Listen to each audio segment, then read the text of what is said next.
Identitas sebagai anak Allah yang menempatkan manusia pertama, yaitu Adam dan Hawa dalam Taman Eden, untuk mengusahakan dan memelihara taman tersebut yang Tuhan suruh mereka untuk mengelola taman itu. Makan saja, makan apa saja yang memang dong mau menikmati, silakan menikmati taman tersebut.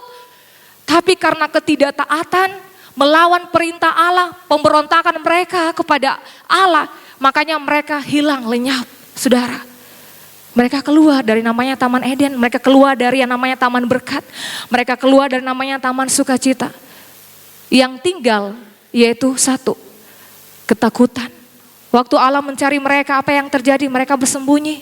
Padahal Tuhan memanggil mereka, Allah memanggil mereka. Mereka takut bertemu dengan Allah. Karena itu tadi, dosa, kejijikan, kenajisan yang dibuat oleh manusia pertama.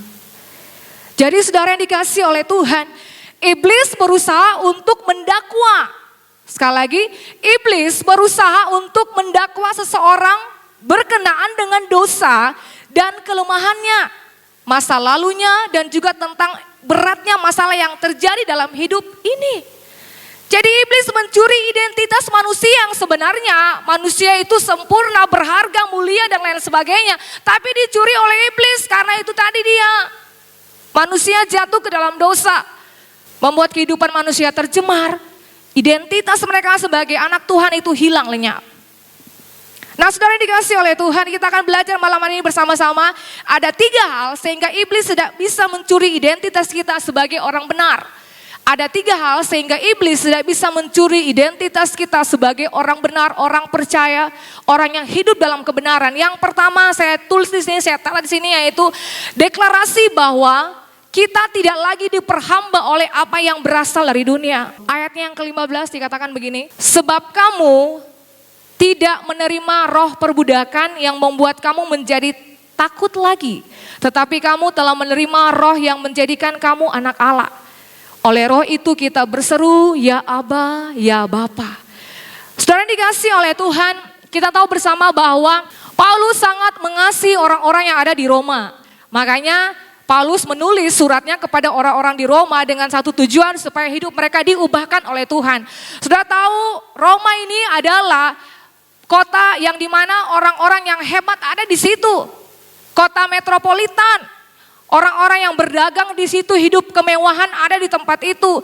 Jadi orang-orang yang menengah ke bawah itu tidak ada, menengah ke bawah tidak ada. Cuman hanya ada menengah ke atas, orang-orangnya di situ.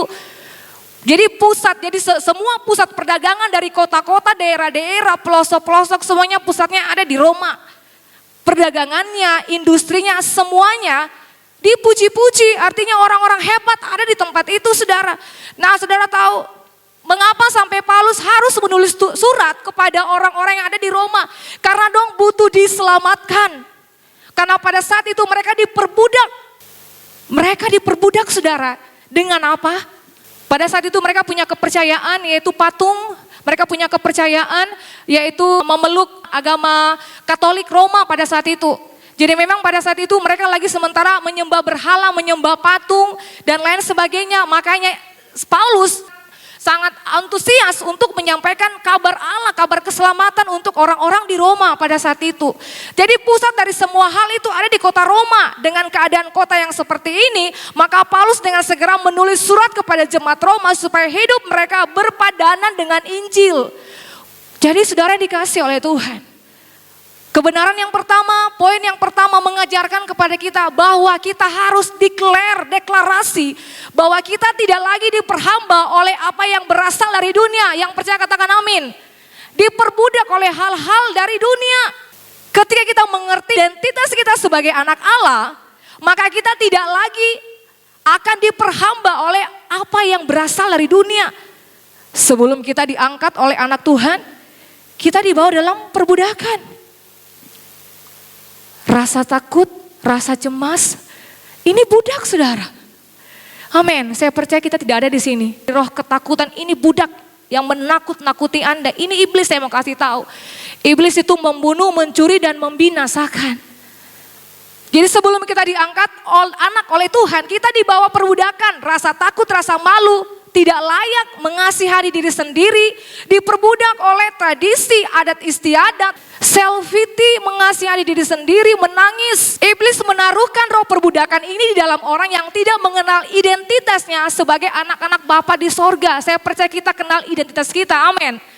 Ini yang saya katakan tadi, dicuri, iblis mencuri damai sejahtera kita, ketakutan kita, bimbang takut. Ini orang-orang yang tidak punya identitas, tapi saya percaya semua kita dalam ruangan ini kita punya identitas, amin.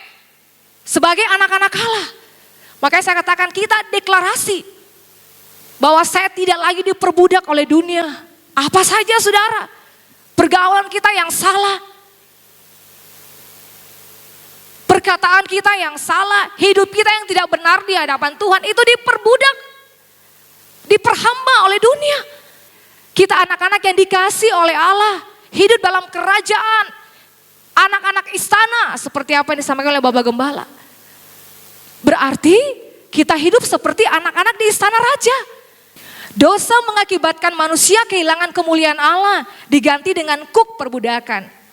Inilah iblis akan mencari kesempatan untuk menjegal iman kita. Dia mencari kesempatan untuk sabotase kita.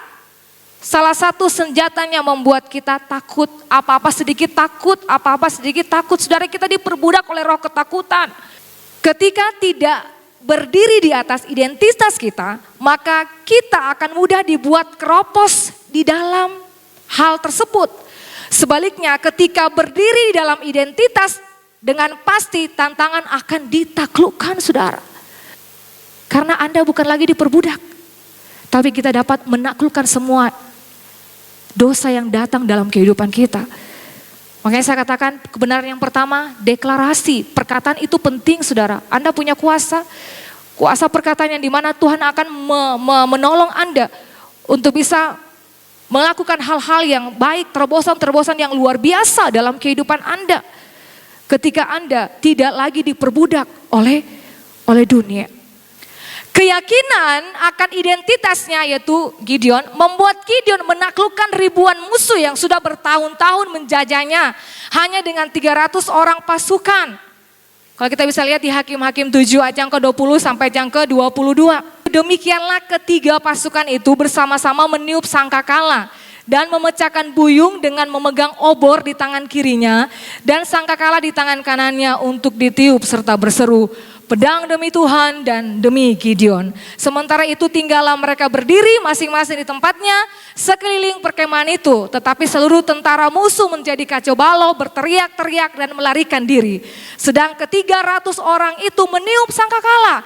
Maka di perkemahan itu Tuhan membuat pedang yang seorang diarahkan kepada yang lain. Lalu larilah tentara itu sampai ke Betsita, ke arah Serera, sampai ke pinggir Abel Mehola dekat Tabat.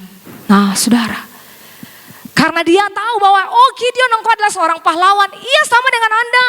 Jadi jangan cut dengan persoalan saudara, jangan cut dengan masalah yang ada di sekitar kita.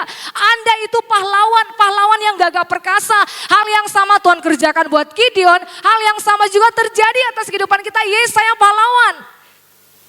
Yang percaya katakan amin. Kalau Anda pahlawan berarti Anda bisa menaklukkan hal-hal yang ada di sekitar Anda. Sakit penyakit kita, intimidasi, stres, depresi, dan lain sebagainya bisa ditaklukkan. Karena perkataan itu tadi.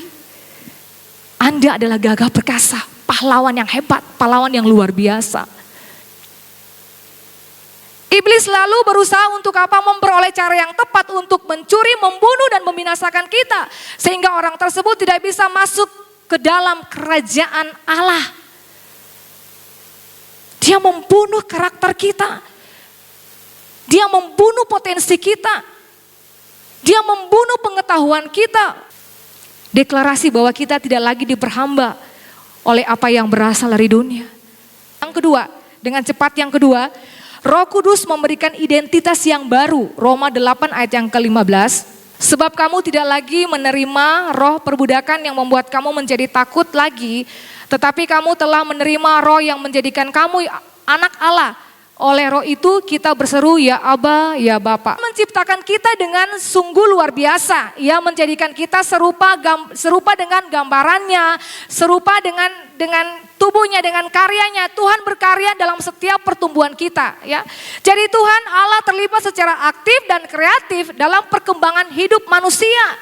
Dia menciptakan semua, jadi secara kreatif. Jadi kalau Allah kreatif, dia inovatif, hal yang sama juga terjadi atas kehidupan kita. Karena dia menciptakan kita langsung sebagai gambarannya, serupa dengan gambarannya. Jadi saudara, waktu penciptaan awal mula, kita sebagai manusia dari seorang bayi sejak dikandung. Bayangkan dia memperhatikan kita dari janin, masih jadi janin. Sampai membuat rencana yang hidup, yang indah kelak dalam kehidupan kita. Nah itulah Tuhan. Memiliki identitas sebagai anak-anak Tuhan. Identitas yang kita miliki adalah sebuah kasih karunia, bukan hasil usaha kita, tetapi Tuhanlah yang menyerahkan dirinya mati bagi kita sehingga kita layak menjadi anak-anak Allah, memiliki identitas baru yaitu anaknya. Yohanes 1 ayat yang ke-12 dikatakan begini, tetapi semua orang yang menerimanya diberinya kuasa supaya menjadi anak-anak Allah, yaitu mereka yang percaya dalam namanya. Apabila kita adalah anak-anak Allah dan Roh Kudus berdiam dalam hati kita, kita harus hidup sesuai dengan kebenaran firman Allah. Janganlah kita menjadi serupa dengan dunia ini. Kita memiliki identitas yang berbeda dengan anak-anak dunia. Janganlah kita serupa dengan dunia ini. Jelas saudara? Jadi identitas kita baru berarti bahwa Tuhan mau supaya identitas kita jelas, yaitu kita sebagai anak-anak Allah. Kalau kita punya identitas jelas sebagai anak-anak Allah, berarti anak-anak Allah itu dia cinta kepada firman Tuhan. Dia cinta akan persekutuan bersama dengan Tuhan karena identitas jelas. Yes, Vian sebagai anak Allah. Identitas baru yang Tuhan kasih dalam setiap kehidupan kita. Jelaskan saudara, Anda yang hadir pada malam hari ini tidak lagi diperbudak oleh hal-hal duniawi. Tapi jelas identitas Anda baru, yaitu bukan lagi hamba, bukan lagi budak, tapi anak, statusnya jelas yaitu anak. Kalau status kita anak, bukan lagi hamba, bukan lagi budak, tapi anak, berarti apa yang kita inginkan, apa yang kita rindukan, apa yang kita minta dikasih oleh Bapa. Kita tahu identitas kita.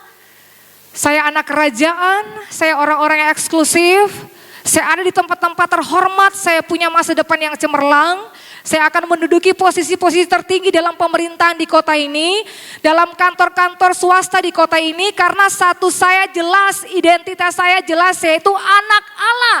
Dulu saya susah, saya tidak punya apa-apa, saya tidak punya uang, saya tidak bisa makan dan lain sebagainya, biaya sekolah saya susah.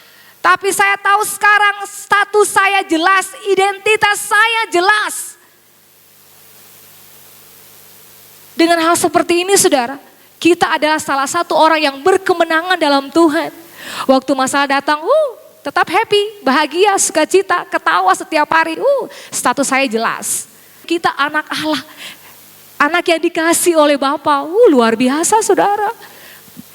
Yang ketiga, ketika kita tidak lagi diperhamba oleh dunia dan ada identitas baru yang kita kenakan yaitu anak, maka kita berhak menjadi ahli waris. Kita berhak menjadi ahli waris. Maksudnya orang-orang yang berhak menerima janji-janji Allah. Kita akan baca di Roma 8 ayat yang ke-17 dikatakan begini. Dan jika kita adalah anak, maka kita juga adalah ahli waris.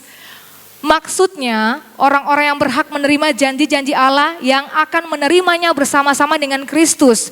Yaitu jika kita menderita bersama-sama dengan Dia, supaya kita juga dipermuliakan bersama-sama dengan Dia. Yes, sudah status anak, kita sudah deklarasikan bahwa kita tidak lagi diperbudak oleh namanya dosa, diperbudak oleh yang namanya sakit penyakit, diperbudak oleh yang namanya dunia. Identitas kita, Roh Kudus memberikan identitas kita jelas sebagai anak Allah, dan sekarang kita berhak menerima ahli waris. Apa yang Allah miliki, kita berhak untuk memiliki hal yang sama apa yang dimiliki oleh Allah. Yang percaya katakan amin.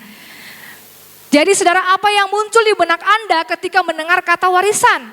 Nah, warisan adalah sesuatu yang diturunkan dari orang tua kepada anak. Warisan bukan hanya berbicara tentang harta saja, emas, perak, permata, kekayaan, dan lain sebagainya. Bisa saja warisan juga berupa karakter-karakter yang baik ataupun karakter-karakter yang tidak baik. Hal-hal yang buruk bisa saja diwariskan dari atas ke bawah. Katakan dari atas ke bawah. Kita bisa menerima warisan berupa nilai-nilai atau karakter-karakter dari nenek moyang kita. Dalam hal ini baik atau buruk. Ada juga warisan yang otomatis kita warisi, yaitu warisan berkat atau kutuk baik atau buruk. Itu terserah kita menerima warisan dari mana, dari orang tua kita, puji Tuhan. Kalau orang tua kita hidup benar di hadapan Tuhan, maka kita mewarisi kehidupan yang benar, anak cucu perkasa di muka bumi. Itu warisan dari orang benar, keturunan orang benar, anak cucu perkasa di muka bumi. Tapi kalau keturunan kita dari atas terkutuk, tetap saya dari bawah juga kita akan terkutuk, saudara. Makanya kenapa ada pelayanan pribadi, kenapa ada pelayanan pelepasan, melepaskan kutuk-kutuk yang mengikat kehidupan kita, sehingga kita dilepaskan dari belenggu-belenggu kutuk. Nah, seperti itu. Sehingga ketika kita dilepaskan dari belenggu kutuk, kita berhak menerima harta yang Allah miliki, kita miliki. Makanya saudara, seperti yang kita katakan, sudah waktu saudara dilepaskan oleh Tuhan, melepaskan semua ikatan-ikatan kutuk, selesai apa yang terjadi? Hidup Anda diberkati. Anda mengalami kemenangan, kemerdekaan. Orang yang siap menerima warisan adalah seorang yang sudah akil balik. Betul? Sekali lagi, orang yang sudah menerima warisan adalah orang-orang yang akil balik, saudara. Artinya bahwa kehidupannya bukan lagi kehidupan yang masa lalu, kehidupannya bukan yang dulu-dulu lagi, saudara, tapi kehidupannya yang sekarang akil balik. Yang lama sudah berlalu, sesungguhnya yang baru sudah datang. Yang baru itu dia kehidupan yang benar, kehidupan yang alkitabiah, kehidupan yang sesuai dengan kebenaran firman Tuhan, kehidupan yang baik, kehidupan yang apa yang Allah miliki, kita juga memiliki kehidupan tersebut. Makanya kita disebut dengan anak-anak Allah karena kehidupan kita menjadi kehidupan yang baik.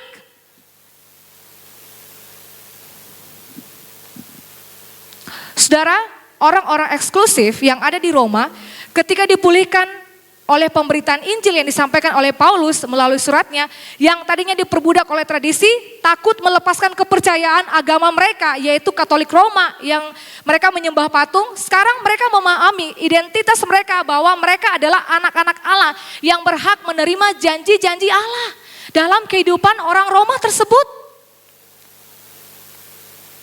Makanya kenapa sampai ada keselamatan? Kenapa Tuhan melepaskan kita? Artinya Tuhan mati di kayu salib, ya. Dia tanggungkan semua dosa-dosa kita dan lain sebagainya supaya hidup kita bebas dari kutuk. Hidup kita bebas dari yang namanya duka cita, hidup kita bebas yang dari namanya sakit penyakit, kehidupan kita bebas dari namanya persoalan, kehidupan kita bebas dari segala macam hal-hal yang buruk-buruk, saudara. Tujuan Allah. Ketika hidup baru diselamatkan melalui kematian Yesus di atas kayu salib, menerima Dia sebagai Tuhan dan Juru Selamat pribadi, maka hak dan keuntungan istimewa kita ada dalam Kristus dan semuanya telah diberikan pada kita melalui Kristus. Ada hak, ada keistimewaan, ada keuntungan yang luar biasa yang Tuhan kasih buat kita, yaitu tidak, ya tadi saya katakan, hak istimewa, ahli waris kerajaan Allah yang Tuhan kasih buat kita. Hidup diberkati, hidup melimpah, dipromosikan oleh Tuhan. Mengalami kemenangan dalam setiap kehidupan kita. Jadi kalau kita adalah ahli waris kerajaan Allah, ahli warisnya Allah, berarti kita punya kelayakan atau hak kita untuk minta dari Tuhan. Hak kita karena kita ahli waris. Katakan saya ahli waris. Kalau saya ahli waris berarti saya berhak minta apa saja dari Tuhan. Yang percaya katakan amin. Ya.